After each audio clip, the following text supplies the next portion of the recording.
Anda kembali menyaksikan Net Bali. Bencana tanah longsor menimpa Kelurahan Pendem, Jembrana, Bali pada Kamis dini hari. Tebing setinggi 10 meter ambruk dan menimpa sebuah rumah milik warga. Hujan lebat yang terus mengguyur mengakibatkan tebing setinggi 10 meter ambruk dan menimpa rumah milik Ketut Suciati di Kelurahan Pendem, Kecamatan Negara, Jembrana. Beruntung, material longsoran tidak sampai menjebol tembok rumah miliknya. Namun atap rumah milik Made Suciati hancur akibat tertimpa pohon yang terbawa oleh longsoran. Akibat peristiwa ini, Suciati mengalami kerugian kurang lebih 3 juta rupiah. Sebelum longsor kan hujan deras. Terus sekitar jam 11 yang kan udah dapat tidur.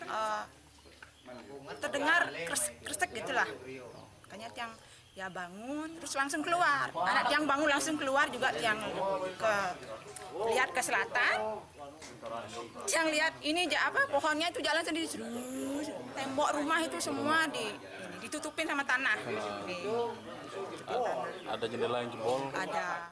Sementara itu, Kepala Pelaksana BPBD Jembrana, Ketut Eko Susilo mengaku bahwa peningkatan curah hujan dalam beberapa hari ini mengakibatkan peningkatan air di beberapa titik di 3 kelurahan sehingga berpotensi banjir pada titik-titik tersebut. Jembrana diguyur hujan dari jam 4 sore hingga sampai malam jam 9.30 masih terjadi curah hujan yang cukup tinggi di Kabupaten Jembrana, di mana 15 titik yaitu terjadi di 3